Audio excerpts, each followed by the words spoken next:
Let's see this question student what it is saying. Actually इसके अंदर दो statements दे रखे हैं 1 और 2। हमें ये देखना है कि क्या दोनों स्टेटमेंट्स करेक्ट हैं या दोनों ही इनकरेक्ट हैं, या फिर फर्स्ट करेक्ट है सेकंड इनकरेक्ट है, या फिर फर्स्ट इनकरेक्ट है सेकंड इनकरेक्ट है। ठीक है ना। इसके लिए हमें क्या करना होगा स्टूडेंट, इस तरह की क्वेश्चन जो है एनसीईआरटी से उठा करके लाइंस आती हैं और उसके लिए हमें एनसीईआरटी को प्रॉपर तरीके से पढ़ना होता है। ठीक है ना। तो इसमें हम देख लेते हैं स्टेटमेंट क्या कह रहा है।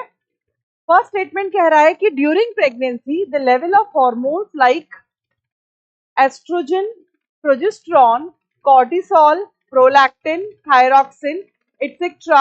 are increased several folds in the maternal blood. Several folds का मतलब है कई गुना, many times, बहुत ज्यादा बढ़ जाता है इनका लेवल। तो बिल्कुल सही बात है। एस्ट्रोजन और प्रोजेस्टेरॉन का जो काम है वो है maintenance of endometrium. Cortisol carbohydrate metabolism के लिए इंपॉर्टेंट है। प्रोलैक्टिन मेमोरी ग्लैंड के क्या बोलते हैं मेंटेनेंस के लिए इंपॉर्टेंट है। थायरॉक्सिन ओवरऑल मेटाबॉलिज्म के लिए इंपॉर्टेंट है। तो ये स्टेटमेंट जो दे रखा है 1 बिल्कुल करेक्ट है। ठीक है ना।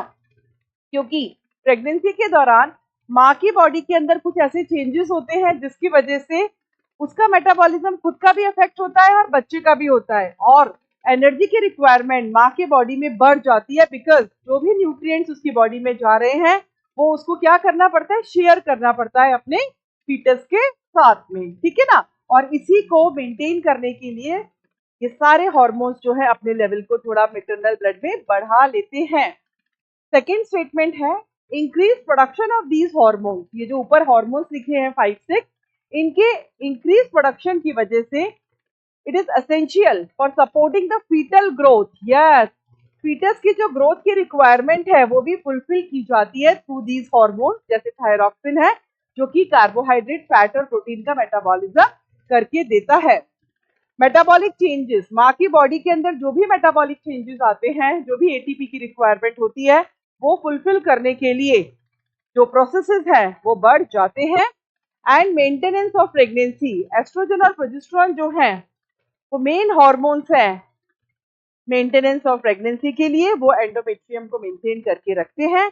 और इसी दौरान प्रोलैक्टिन जो सिक्रीट हो रहा है वो भी मेमोरी ग्लैंड को क्या करता है, डेवलपमेंट में हेल्प करता है ड्यूरिंग प्रेगनेंसी। तो आई थिंक दोनों ही स्टेटमेंट बिल्कुल एज इट इज एनसीईआरटी के अंदर दे रखे हैं बच्चों, और दोनों ही स्टेटमेंट अपनी अपनी जगह पर बिल्कुल करेक्ट हैं। So both 1 and 2 both are correct. It is like this. अब तो आ गया होगा समझ में। तो both statement 1 and 2 are, A will be the right